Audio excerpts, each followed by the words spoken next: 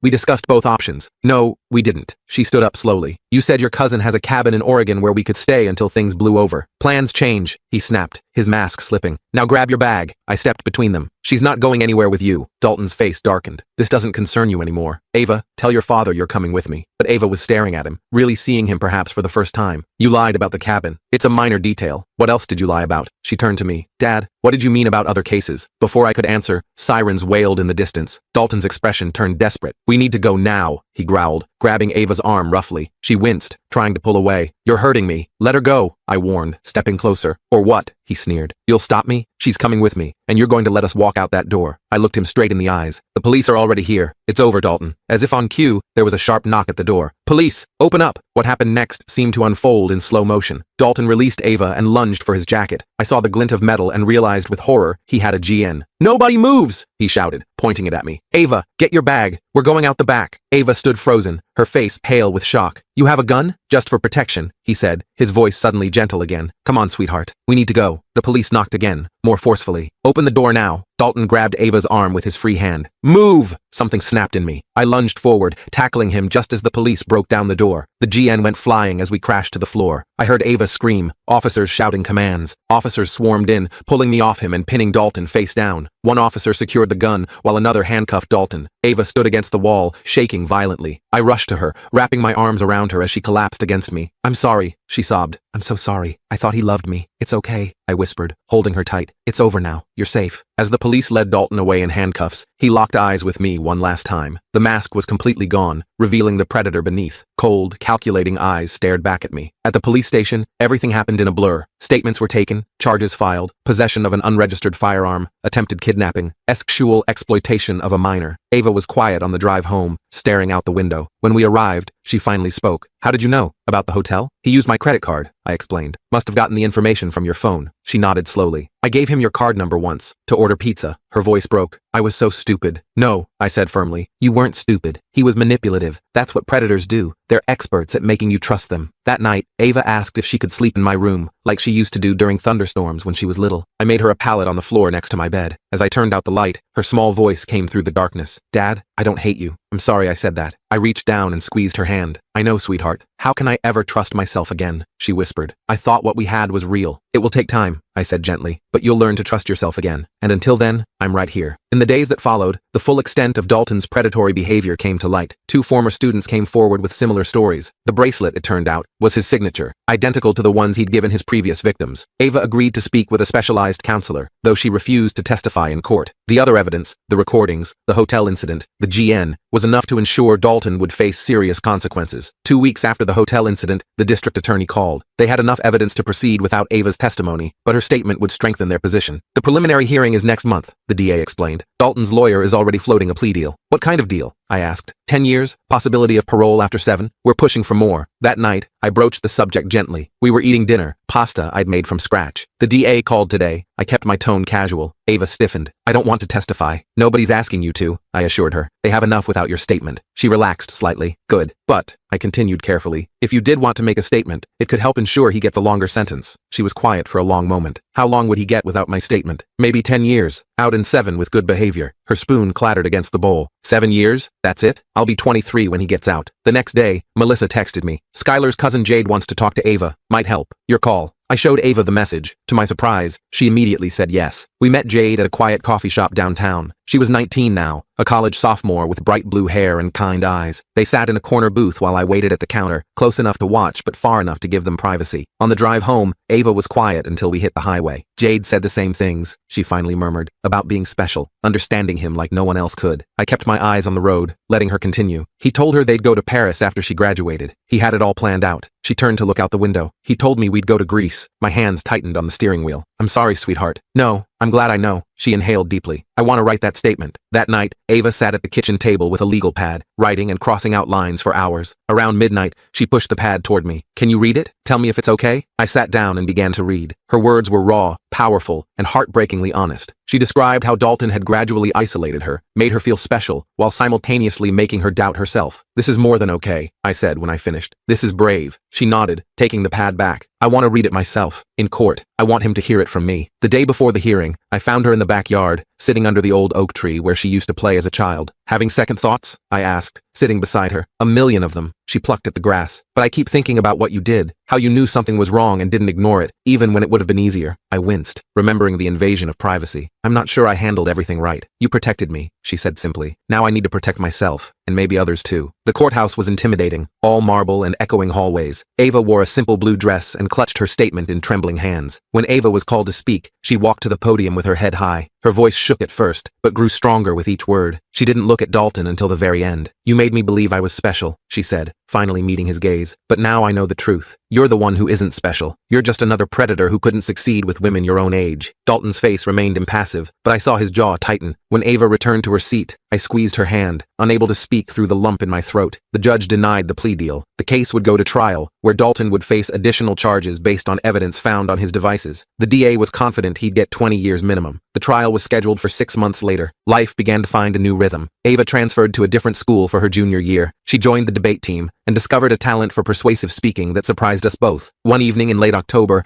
I came home to find her researching colleges. Thinking ahead? I asked, setting down groceries. Berkeley has a good psychology program, she said casually. I froze, remembering Dalton's words on the recording about Berkeley being close enough for them to see each other. She caught my expression and shook her head. Not because of him, because I want to help people who've been through what I went through. Relief washed over me. You'd be amazing at that. I've been thinking, she continued, about starting a support group at school for people dealing with complicated relationships. That sounds like a great idea. I began unpacking groceries. She nodded, then hesitated. Dad, can I ask you something weird? Of course. How did you know? Really? You said you paid attention, but it was more than that, wasn't it? I inhaled deeply. Your photos were synced to the family iPad. Her eyes widened. You saw everything? Not everything. Just enough to know something was wrong. I expected accusations of invading her privacy. Instead, she was quiet for a long moment. Thank you for not telling me that before, she finally said. I wouldn't have understood. And now? I asked cautiously. Now I know what was at stake. She closed her laptop. I'm not mad. I'm grateful. The trial began in March. 3 weeks in, the DA called with news. Dalton had changed his plea to guilty on all counts. 25 years, she told us. No possibility of parole for at least 20. Ava was silent when I told her, then nodded once. Good. That night, I found her in the backyard again, looking up at the stars. I sat beside her without speaking. I keep thinking about who I might have become, she said softly. If this had gone on longer, if you hadn't figured it out, you would have figured it out eventually, I assured her. You're too smart not to have. Maybe. She hugged her knees to her chest. But how much damage would have been done by then? I had no answer for that. We sat in silence for several minutes. I'm going to be okay, she said, more to herself than to me. Not today or tomorrow, but eventually. I know you will. She leaned her head against my shoulder, something she hadn't done since before all this began. I'm thinking about starting a blog, anonymous of course, about recognizing the warning signs. I think that's a great idea. I'd need your help with some of it. The warning signs you noticed that I missed. Whatever you need, I promised. I'm here for all of it. We sat in comfortable silence, watching the stars. The road ahead would still have difficult days, but Ava was finding her way back, not to who she was before, but to someone stronger, wiser, and still fundamentally herself. A month later, she showed me the first draft of her blog post. It began, "I was 16 when I thought I fell in love with a predator. This is how my father saved me, and how I learned to save myself." I read it with tears in my eyes, amazed by her courage and clarity. When I finished, she was watching me anxiously. "Is it okay? Should I change anything?" "It's perfect," I told her. "Just like you."